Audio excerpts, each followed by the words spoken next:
Kingdom, 858. It starts out with Sekon. The title is Sekon, the pinnacle of the ten bow. Why did the man who mastered the bow abandon the battlefield? Cover page is him drawing a bow.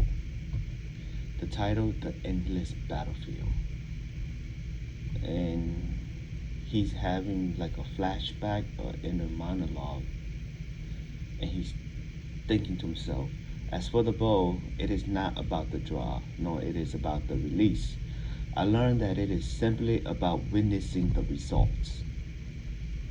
And you see he's shooting all these soldiers with his bow. The five senses become one and connect with the result. The bow is me, myself. In that case, I am something transcendent, a merciless, one-sided slaughter. It is only natural I am shooting towards a result that no man can escape. On the battlefield, I shot countless numbers of people. My ally rejoiced and praised me, but the enemy keeps springing up again. I shoot and I shoot. They keep springing up. My allies are the same. They die and they die and they continue to rise up again. There is no conclusion here. Such a thing is nowhere to be found. In that case, where should my bow aim its shots? And then it becomes a flashback to when Riboku basically tried to convince him to join the army to defend against the queen. And they're at his house, and he has a young boy, a young son, playing with a bow there. Riboku goes, because you lost sight of your target, you let the battlefield. He goes, I did not lose sight of it. My target never existed in the first place. Riboku, once there was a man who resembled you. He pursued the ultimate path, only to fall after realizing the path did not exist. And then he goes, Hoken, is it? I have learned the stories through our path deferred. I suppose we too was a seeker. Riboku, from what you just said, your path too was about the salvation of people? He said, I didn't say that much. I am saying there is no result that served as a target to loose an arrow at. Riboku, you state that with such certainty. He said, what cannot be seen cannot be seen. Riboku, Hoken seems to more admirable. Hoken seemed more admirable to me. At least he pursued his path until the very moment his life ended.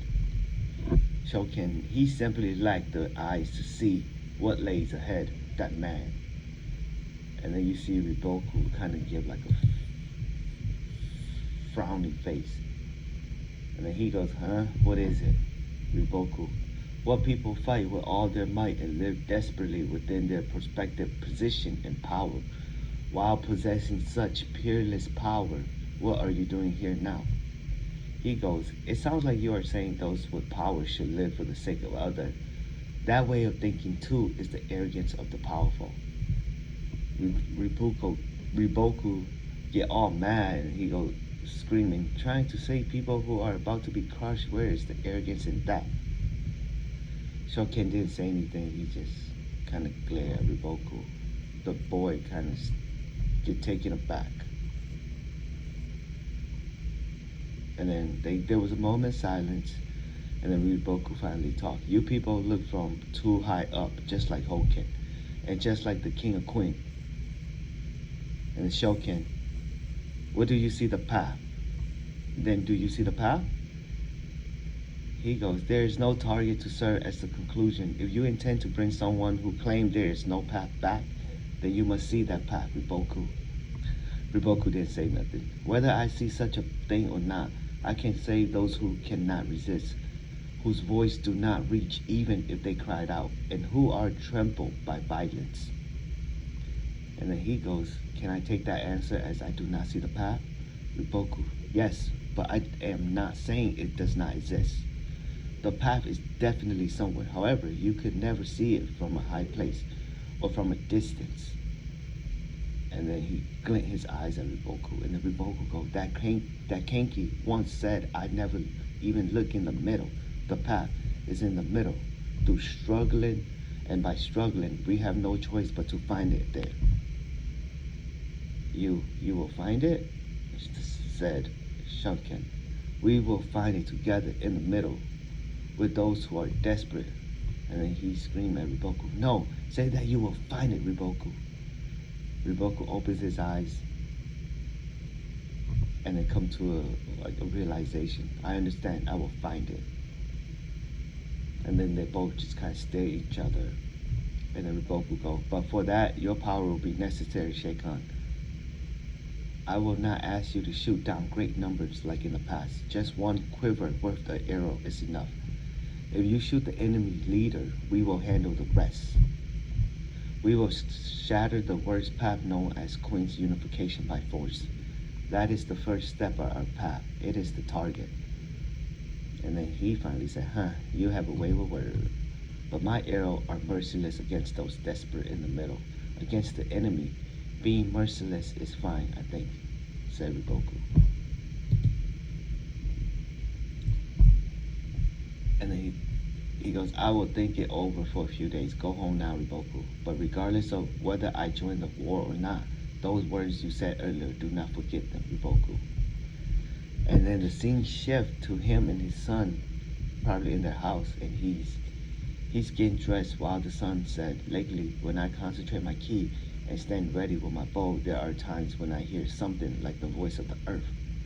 Is Riboku don't know the one who guides us to the path, Father? And then the father goes, who can say, I am happy, said the boy. And then finally, he's all dressed up in his armors. For the first time, I get to see Sekan, the principal of the Tenbo, pinnacle of the Tenbo. Getting involved in a war means I may not return. I understand. I leave the house in your hand, Reed. Leave it to me. Please, Father, may fortune be with you in battle. And then the flashback end there, and it changed scene back to them rushing towards the Haishin unit battlefield. One of the Zhao soldiers said, we have arrived. This is the battlefield the Haishin units Rishin. Sekan just staring into the field. They're on the cliff staring into the battlefield, into into Shin's battlefield. It is not that I was waiting for a guide. Neither did I have a desire to return or keep away from the battlefield. Even so, the fact that I have returned means that there is still some things I must do. Let's go. And then, yes sir, everybody rushed down the hill, the cliff. If it truly exists, then guide me, Riboku, to the conclusion that my bows seek.